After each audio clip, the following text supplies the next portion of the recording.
atau constitutional rights yang harus dihormati secara setara tanpa adanya sikap dan tindakan curang di dalamnya. Berdasarkan kerangka teori sebagaimana diulas di atas, maka konsep pemilu jujur dan adil yang dikehendaki Undang-Undang Dasar 1945 dapat dibagi menjadi dua, yaitu pemilu jujur dan adil secara prosedural, serta pemilu jujur dan adil secara substansial. Selanjutnya dianggap dibacakan.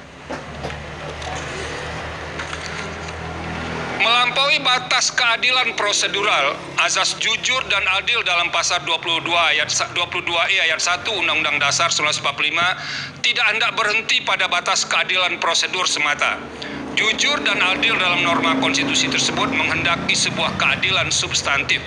Bila mana hanya sebatas keadilan prosedural, azas pemilu jujur dan adil dalam Undang-Undang Dasar 1945 tersebut tidak akan pernah hadir. Sebab pemilu pada masa Orde Baru pun berjalan memenuhi segala prosedur yang ada, yang dilaksanakan memenuhi standar mekanisme yang ditentukan dalam Undang-Undang Pemilu ketika itu. Namun secara empirik, pemilu Orde Baru tetap dinilai curang karena secara substansial pelaksanaan pemilunya berjalan dengan tidak fair, baik karena faktor pemihakan pemerintah pada salah satu kontestan pemilu maupun karena faktor praktek penyelenggaraan pemilu yang tidak memberi ruang kontestasi yang adil bagi semua kontestan pemilu. Oleh karena itu, azas jujur dan adil dalam norma pasal 22E ayat 1 Undang-Undang Dasar 1945 menghendaki sebuah keadilan dan kejujuran pemilu yang lebih material. Jujur dan adil yang dikehendaki bukan hanya sekadar sikap patuh pada aturan, melainkan sikap tidak berlaku curang, tidak berbohong, dan tidak memanipulasi atau memanfaatkan celah hukum atau kelemahan aturan hukum yang ada untuk melakukan tindakan yang secara esensial merupakan praktek curam dalam sebuah konsentrasi. Artinya, jujur dan adil dalam pemilu yang diinginkan konstitusi mencapai sesuatu yang bersifat hakiki dari arti kejujuran keadilan itu sendiri. Dalam arti ukuran kejujuran dan adil bukan sebatas melihat dari sisi formalitas prosedural hukum, melainkan juga mencakup aspek yang berada di atas hukum, yaitu etika in casu etika dalam kontestasi pemilu. Etika dimaksud meliputi aspek bagaimana aturan main pemilu dirumuskan, proses pelaksanaan yang tunduk pada sikap jujur dari semua pihak, dan kehendak untuk menahan diri oleh semua pihak untuk tidak memanfaatkan kelemahan hukum pemilu untuk berlaku curang. Pemilu jujur dan adil sesuai dengan kehendak konstitusi adalah pemilu yang diikuti dengan sikap penuh ketulusan dan tidak berbohong, tidak curang, dan tidak memanipulasi dengan jalan apapun. Pemilu jujur dan adil adalah pemilu yang diikuti dengan sikap apa adanya, di mana antara pemilih dan calon yang dipilih sama sekali tidak terikat oleh sebuah praktek transaksi politik yang tidak didasarkan pada sikap dan tindakan yang mencederai kejujuran dan keadilan pemilu, sehingga bermuara pada rusaknya pemilu yang berintegritas. Menimbang bahwa berkenaan dengan semangat untuk mewujudkan azas jujur dan adil tersebut, sebagaimana telah ditegaskan dalam putusan akuo dan telah dipraktekkan serta menjadi pendirian sejak memutus perselisihan tentang hasil pemilu presiden dan wakil presiden 2004, Mahkamah tidak hanya memutus sebatas angka-angka statistik semata. Apabila mahkamah dipasung dan dibatasi itu hanya menilai atau memeriksa angka semata, sama saja dengan menurunkan derajat amanah konstitusi dalam menjaga nilai-nilai konstitusi atau constitutional values dan prinsip-prinsip demokrasi, democratic principles. Secara empirik, mahkamah tidak membatasi diri untuk hanya memeriksa dugaan kesalahan penghitungan atau perbedaan selisih suara semata. Dalam hal ini, untuk mewujudkan roh pasal 24 ayat 1 Undang-Undang Dasar 1945, dalam menyelenggarakan peradilan guna menegakkan hukum dan keadilan, mahkamah tidak memasung dirinya dengan tafsir sempit, hanya sebatas angka. Jikalau mahkamah memasung dirinya hanya sebatas angka, upaya mewujudkan pemilu berintegritas tidak ubahnya seperti mencari jarum dalam tumpukan jerami. Oleh karena itu, perdebatan perihal apakah mahkamah hanya berwenang untuk memeriksa perselisihan angka saja harus diakhiri. Sebagai peradilan konstitusi, mahkamah akan harus terus berfokus pada memeriksa berbagai persoalan yang dapat memengaruhi hasil pemilu. Selain itu, saya menyadari konstrain waktu dalam proses pembuktian dalam persidangan perselisihan hasil pemilu presiden dan wakil presiden sangat terbatas dan relatif sangat singkat. Oleh karena itu, sebagai seorang hakim saya memandang bahwa karakteristik pembuktian tersebut harus ditempatkan dalam kerangka untuk memberikan atau menumbuhkan keyakinan hakim dengan menggunakan standar yang tidak mungkin disamakan dengan pembuktian material yang ketat menggunakan prinsip beyond a reasonable doubt. Namun demikian, hakim tidak boleh memutus tanpa adanya dasar bukti sama sekali.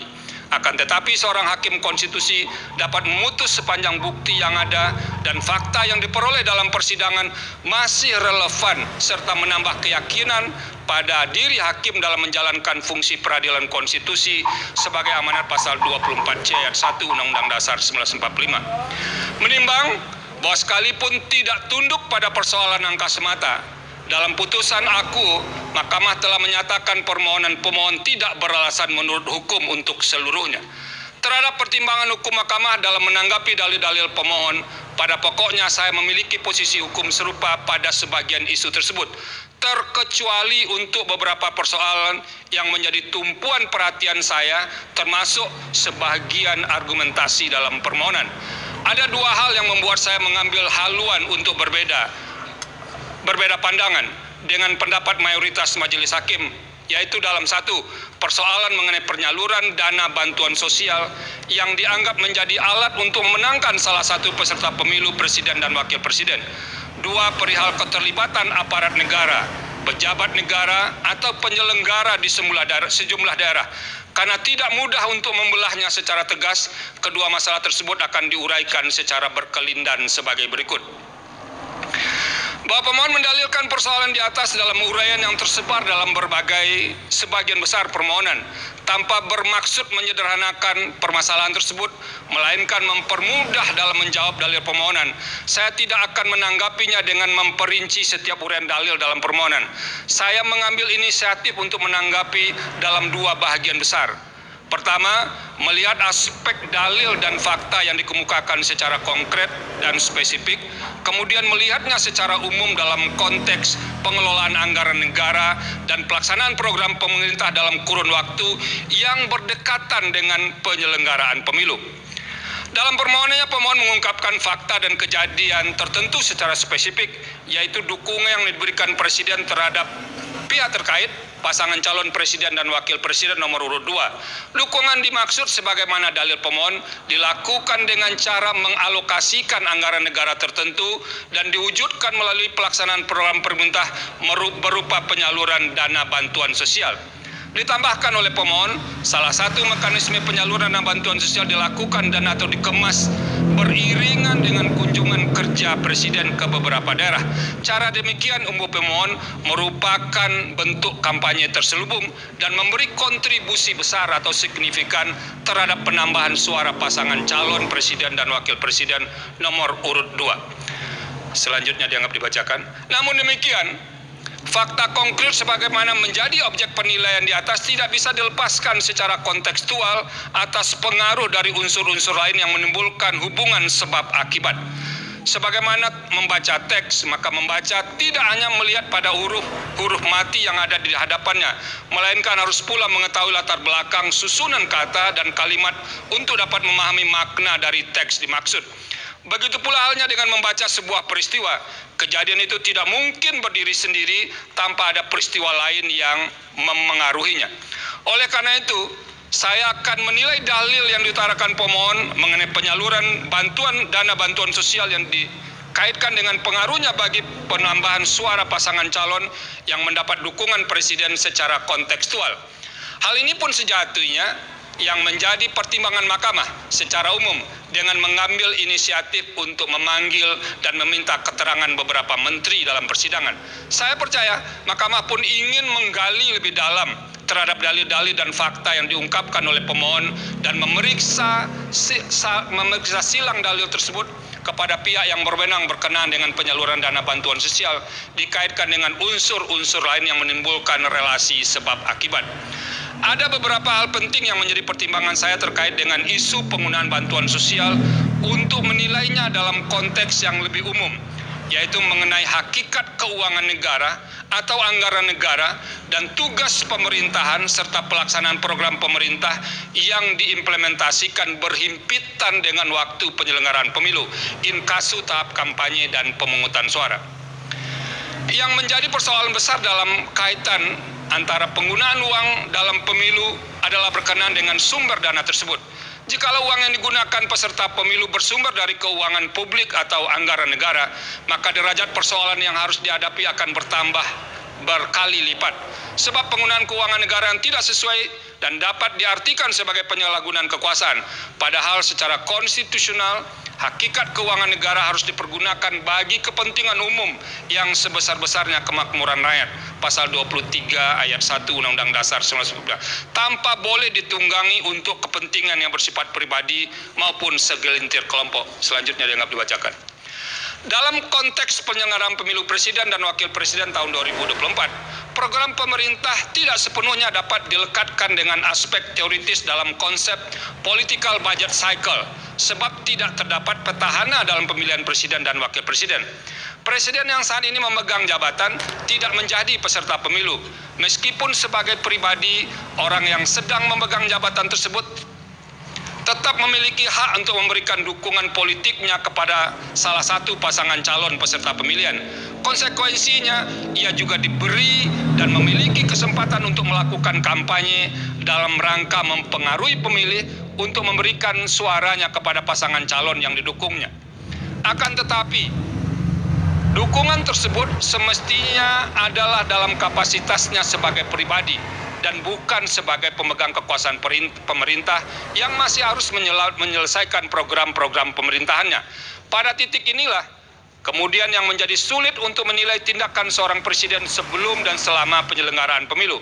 Dalam hal ini, orang yang memegang jabatan tertinggi di jajaran pemerintahan tersebut dapat saja berdalih bahwa percepatan program yang dilakukannya adalah dalam rangka menyelesaikan program pemerintahan yang akan habis masa jabatannya. Namun program dimaksud pun dapat digunakan sebagai kamuflase dan dimanfaatkan sekaligus sebagai piranti dalam memberikan dukungan atas pasangan calon peserta pemilihan presiden dan wakil presiden. Dalam upaya menilai dan memutus persoalan ini, dengan memeriksa secara saksama bukti-bukti yang disampaikan oleh para pihak dalam persidangan, ditambah dengan keterangan yang disampaikan oleh para menteri, fakta persidangan menunjukkan bahwa aturan prosedural pengelolaan anggaran negara telah dilalui secara patut dan layak sehingga dalam proses dan tata kelola tidak mengindikasikan ada kesalahan administrasi. Namun demikian, tugas utama seorang hakim adalah memutus perkara yang diajukan kepadanya, ke hadapannya secara adil. Selain itu, hakim harus menemukan kebenaran sesuai dengan fakta dan didukung oleh bukti yang meyakinkan.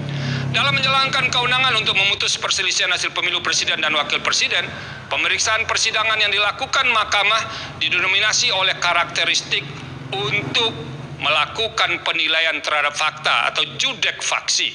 Terlebih apabila dalam dalil-dalil yang diajukan pemohon mengemukakan argumentasi atas terjadinya pelanggaran pada aturan pemilu, fakta tersebut pun sedapat mungkin diukur berdasarkan norma dalam aturan hukum pemilu.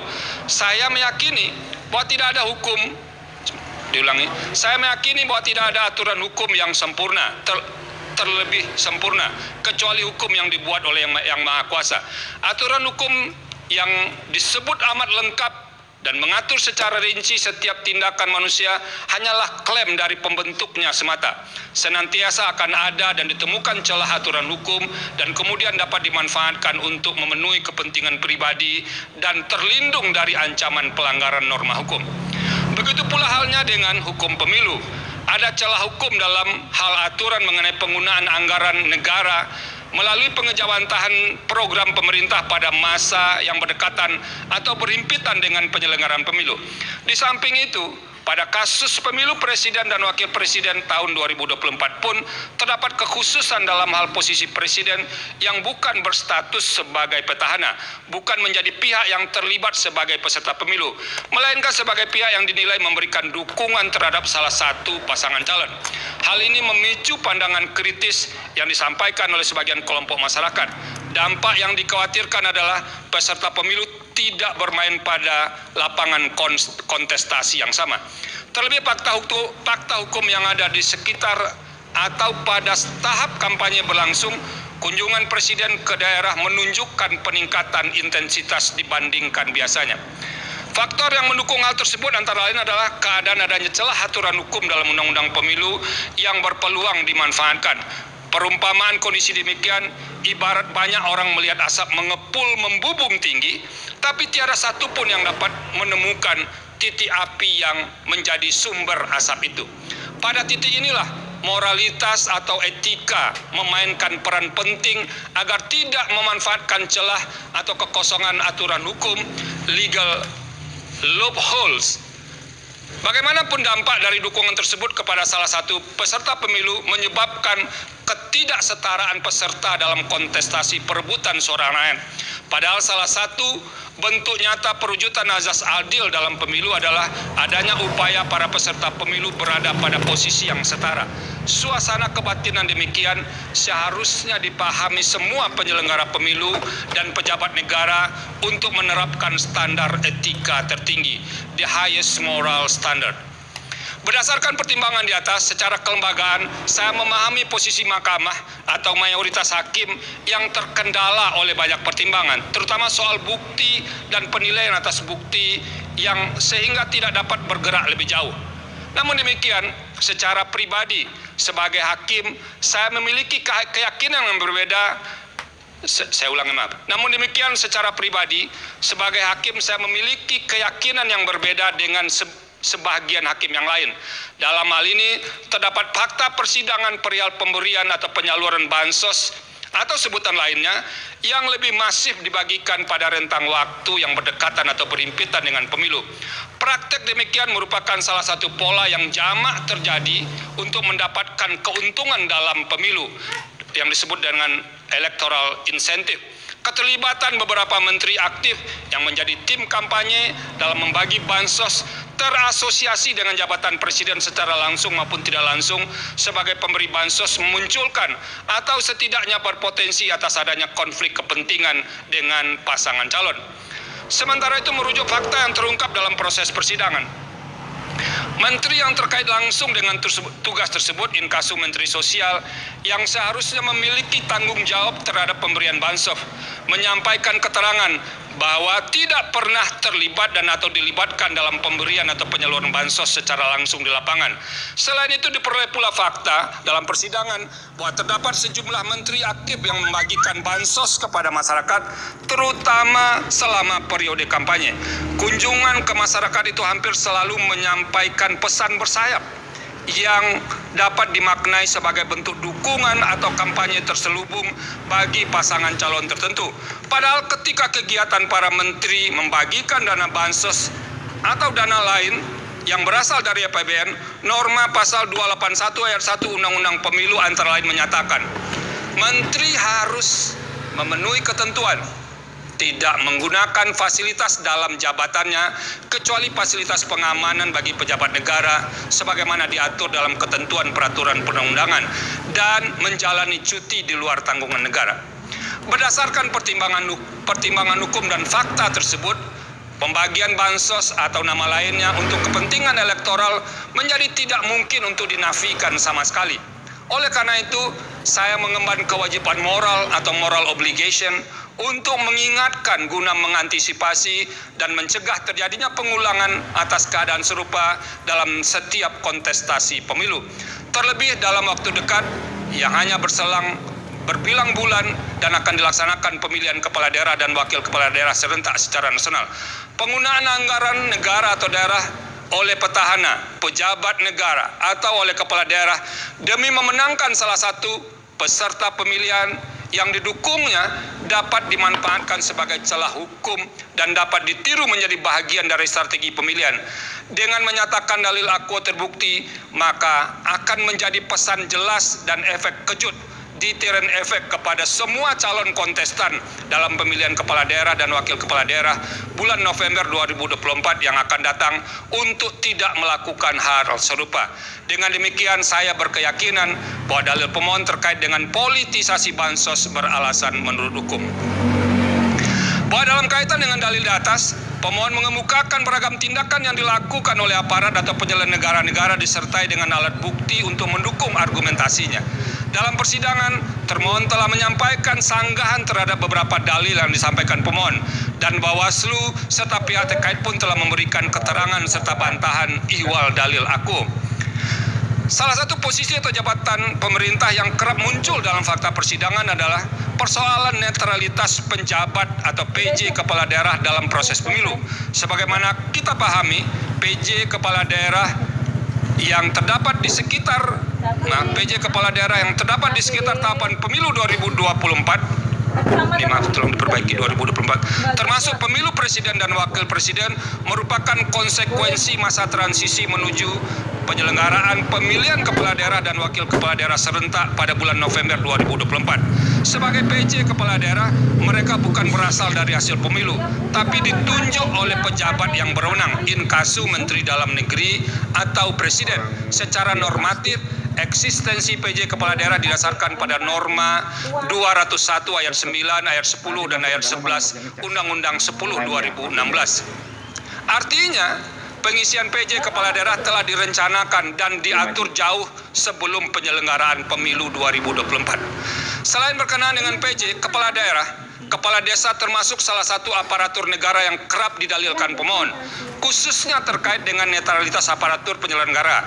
Ikhwal hal tersebut didasarkan pada fakta di persidangan terdapat banyak laporan kepada pengawas pemilu terkait dengan netralitas PJ kepala daerah karena dinilai memihak kepada salah satu pasangan calon.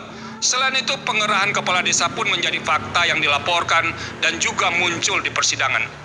Setelah membaca keterangan Bawaslu dan fakta yang terungkap di persidangan, serta mencermati alat bukti para pihak secara saksama, saya menemukan bahwa terdapat masalah netralitas PJ kepala daerah dan pengerahan kepala desa yang terjadi, antara lain di Sumatera Utara, Jakarta, Banten, Jawa Tengah, Kalimantan Barat, dan Sulawesi Selatan. Adapun bentuk ketidaknetralan PJ kepala daerah diantaranya berupa penggerakan ASN, pengalokasian sebagian dana desa sebagai dana kampanye, ajakan terbuka untuk memilih pasangan calon yang memiliki komitmen untuk melanjutkan IKN, pembagian bantuan sosial.